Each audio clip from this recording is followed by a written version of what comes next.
O ex-primeiro-ministro do Japão, Shinzo Abe, super polêmico, com várias questões envolvendo o nome dele e da família dele, foi alvejado a tiros e acabou sendo assassinado e morreu na madrugada de quinta para sexta-feira, lá no Japão. O Elon Musk também desistiu da compra do Twitter. Para entender tudo isso, fica no vídeo. Mas antes de qualquer coisa, se inscreve no canal, ativa o sininho e acompanhe esse canal que é análise política internacional, de economia, de finanças, de tudo que é mais interessante e relevante para a gente entender o mundo de hoje.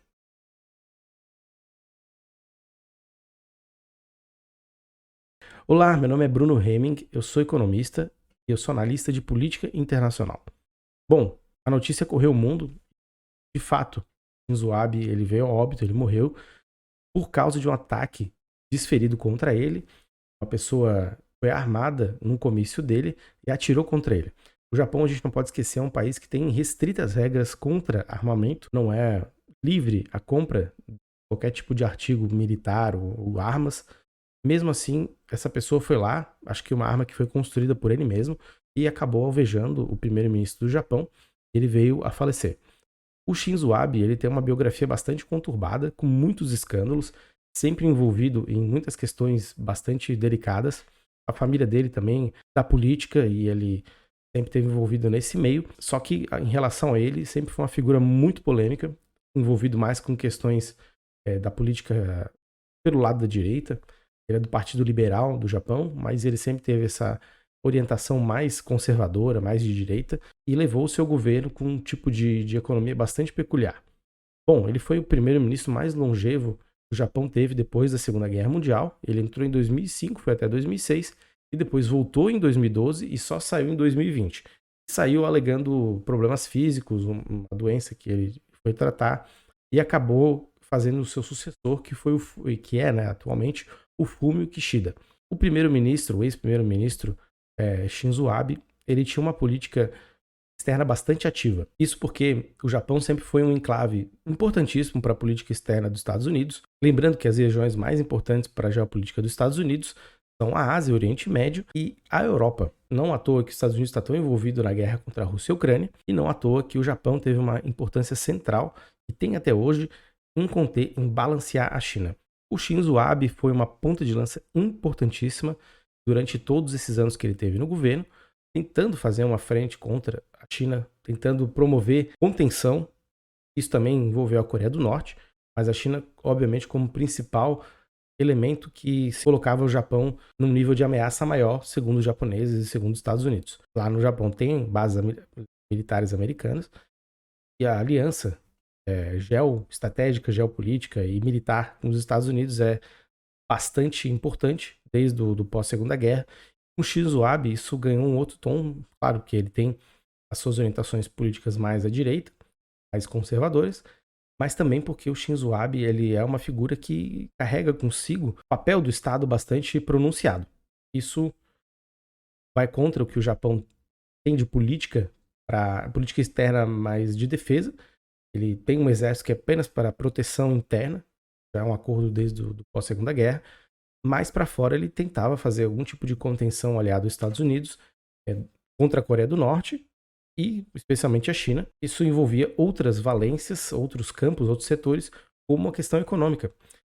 Não sei se vocês lembram, né? A Trans-Pacific Partnership era uma tentativa de aliança com os países do Pacífico para fazer frente à Belt and Road Initiative, para fazer frente ao expansionismo econômico chinês. Não deu certo. E o Shinzo Abe tentou fazer um tipo de mudança econômica para dentro do Japão e para fora. Isso acabou sendo inviabilizado, principalmente essa iniciativa que era mais contundente e ia mais de encontro aos interesses chineses na região.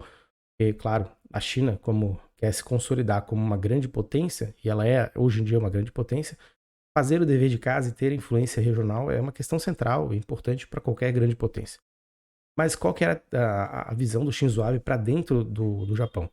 Era fazer, ao mesmo tempo que ele cortava benefícios trabalhistas e fazia políticas de redução dos direitos, ele incentivou a economia com bastante estímulo monetário, ou seja, jogando dinheiro na economia, fazendo estímulos fiscais, e o legado que ele deixa, Shinzo Abe deixa, tanto para a política externa do Japão quanto para a economia interna, é um legado bastante controverso, para não dizer ruim, porque hoje o Japão enfrenta problemas muito sérios em relação ao crescimento econômico.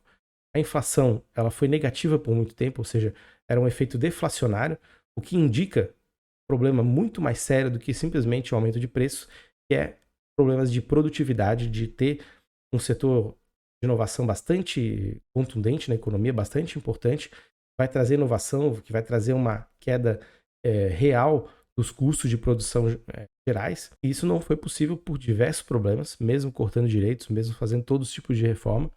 O Japão ele não conseguiu, por exemplo, mudar o seu perfil etário. Né? Uma população extremamente envelhecida, não conseguiu fazer com que a sua economia andasse, promovendo mais empregos, promovendo aumento da natalidade. Sem contar que o Japão é um país muito xenófobo e muito avesso a trabalhadores estrangeiros. Isso conta pontos contra essas questões relativas à reversão da pirâmide etária.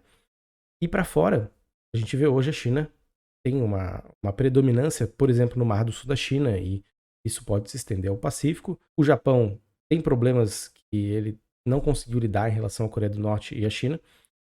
E agora, o legado que a gente identifica do Shinzo Abe é de uma economia que, de certa forma, fracassou, porque o Fumio Kishida não vai conseguir trazer o dinamismo que precisa para fazer uma recuperação da economia japonesa.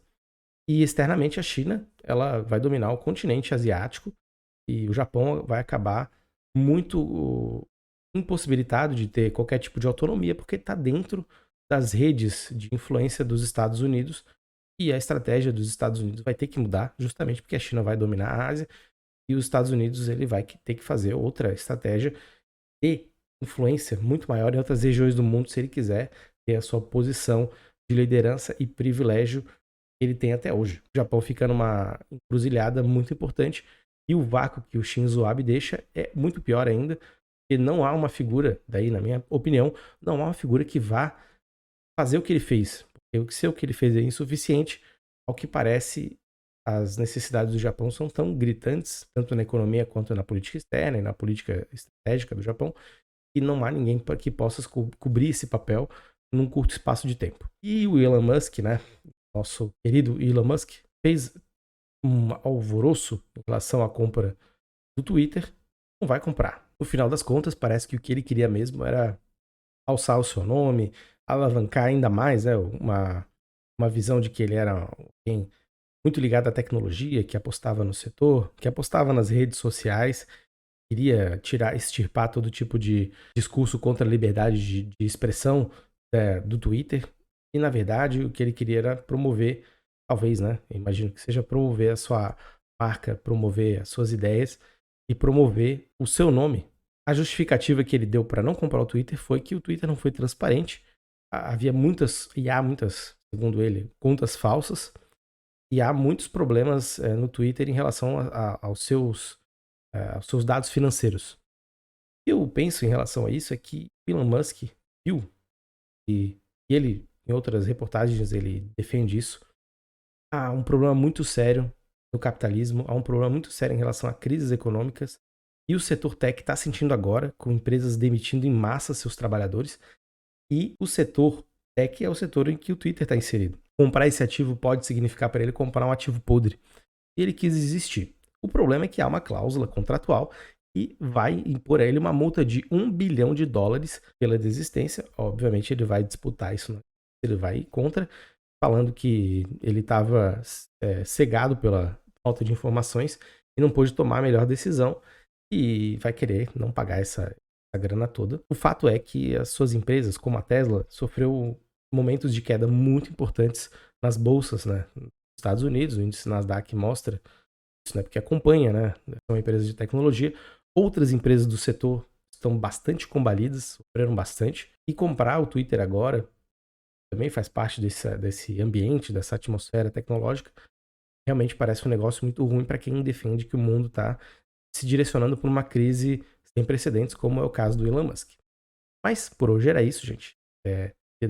Pedir desculpa para vocês aí, porque eu não consegui ser um pouco mais assíduo essa semana, mas eu trabalho, sou economista na instituição, eu tenho minhas atividades relativas ao doutorado, sou doutorando de Relações Internacionais, e não deu, é muita coisa, né, pra gente conseguir administrar, mas eu vou tentar semana que vem fazer um pouco mais de vídeos para não perder esse contato tão bacana que eu leio todos os comentários, tento interagir com vocês o máximo possível. E essa semana realmente foi difícil, só publiquei vídeo no domingo e tô fazendo publicação hoje, que vai sair mais tarde, né? Que eu ainda vou ter que editar esse vídeo, mas eu queria, antes de mais nada, agradecer a audiência e quem tá vendo esse vídeo no YouTube e que porventura vá ouvir ele no Spotify, que também vou deixar disponibilizado. Então segue esse pedido de desculpa e segue esse agradecimento por quem tá aí fielmente, tá curtindo esse trabalho que dá tanto trabalho de fazer, mas que é tão satisfatório pelo feedback e retorno que vocês dão. Mas até a próxima e tchau.